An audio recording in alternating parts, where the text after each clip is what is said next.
The reason that's important is because it gives people in races that determine things like light rail or billion-dollar bonds or enormous amounts of money, is that they now have how close it is, what the results are going to be, and it determines how many millions of dollars they're willing to spend in the last week to ensure the outcome. Assuming that they don't have control of the election process. And I wanted to make a statement, if I could, in this about time. My name's Ernest Hancock. I ran for Secretary of State as a Libertarian candidate for '06 and in 1994. In 1994, I was asked if I thought that there was election fraud.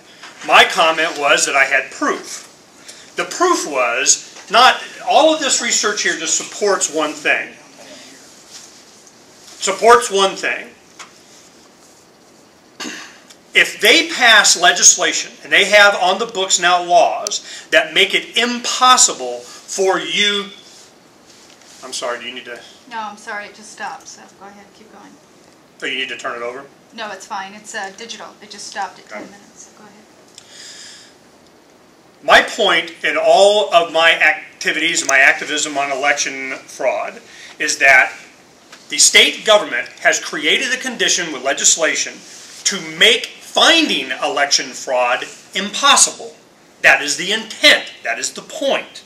Since year 2000 presidential race and 2004 here in Arizona and 2006, we have seen this just become very obvious to a lot of people that there is a problem.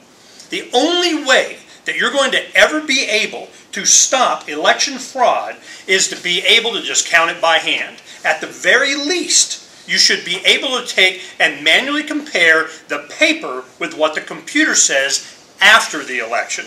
And even then you have problems. In California, they came up with 3 databases that the machines produce. One they use for audit, one they sent to the central tabulation, and the third one they don't even know what it's for. So the point that we have here is that if we're going to be spending billions and trillions of dollars based on the results of a system that we have no oversight in, we can't have any confidence in, how are we to support a government that doesn't support the accuracy of our voice?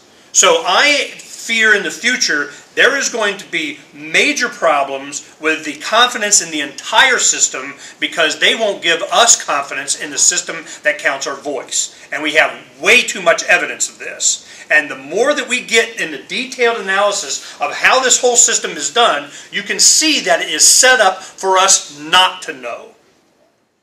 Okay, I'm going to have one final comment to all this. Okay? Okay, then we'll need to wrap it up. We need to wrap it up. One final comment.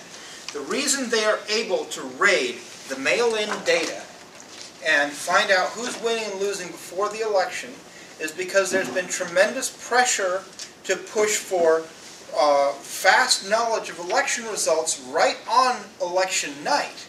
If you want the county to be able to print exactly who's winning and losing at 8 o'clock on election night, then they have to start scanning the mail-in vote days beforehand, and that in turn opens up the possibility of raiding that data prior to election day.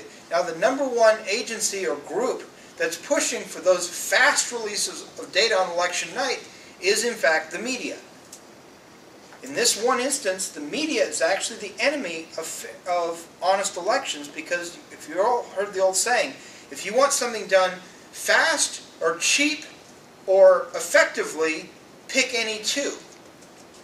The fact that we're trying to do results fast on election night is actually allowing the county to sit on financially valuable documents, documents worth 10 or 100 times more than a Zogby poll, for days, and then hope nobody takes a peek at the valuable data. Well, that's a vain hope, as we've proven so far in Pima County. And we hope to take a look at the very same issue now in Maricopa, if they'll let us get close enough to the machine. The level of obstructionism is ridiculous. But in any case, one aspect of the entire fair voting solution involves the media being willing to have some patience and say, yeah, in a couple of days we'll know how the election went. And that's going to require a cultural change on the part of the media. And the bottom line, if I can just interject very quickly, and I know we want to wrap this up, but the whole issue is the trade secret, that we, the people, can't know how our vote is counted. Well, I've done the research on this trade secret proprietary information is a straw man argument. The case law says that whenever you have 3 or more vendors offering the same technology, it is not a trade secret.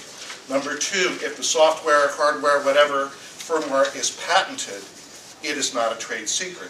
And number 3, under Arizona law, there is no exemption for trade secrets under the Public Records Act. So this whole idea of proprietary information, trade secret, is a straw man argument. This needs to be done away with. Again, the voting is secret, the counting is public.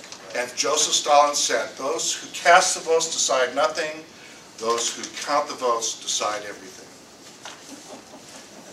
Okay, I really, really appreciate the remarks that have been made here. It's really clarified a lot of things in my mind, and we've just got to ask and get transparency when it comes to the voting process. And you know, I think if we stop to think, resistance to tyranny is obedience to God.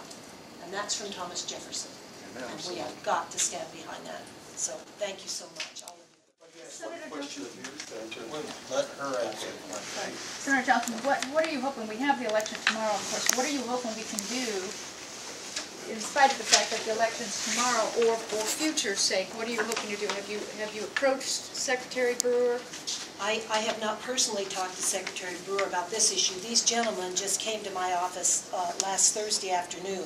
I wasn't in on Friday, and we have not had a chance to go over a lot of this more. But my hope was that they would be credentialed by whatever party they needed to be credentialed by, so that they can be there on the counting of the vote, which would be Tuesday evening. But they've already counted accordingly. Yeah. So you're thinking, if I understand right, you want to have Jim credentialed to be there to oversee what he may have seen already, in case there is still this trend going on, and you suspect it would be still going on. Absolutely. I would love to see Jim there, and Dan, and others that have studied this process. If I went down there as an observer, they may let me in, but I wouldn't know what to look for. And it should be pointed out that this is not an isolated incident with what happened with Jim March and with John Brakey. My brother Dennis and I have been down there previously 8 or 10 years ago wanting to observe the vote count, and by statute we are allowed to do that also for the logic and accuracy test, and we have been precluded from doing that too. That's a violation of state law. And see, I don't understand that, because if they have nothing to hide, if they're doing things properly, then why not let anybody and everybody come in and observe and look? I mean, as long as they're credible people. But to try to keep people out that really have a basic understanding of these kinds of systems, to me, raises really strong red flags. One thing that's a real interesting point to point out is that in the law, the Libertarian Party is given the authority, all parties with ballot status are given the ability to appoint representatives to go to the election process, each step of this. The Libertarian Party appointed March and Brakey to be those people. The Maricopa County Elections Director, Karen Osborne, said they could not. When they said, well, I was, you know, fill in the blank reason, but the final result, and they came back, was the fact that they constituted a security risk because they didn't approve of computer voting.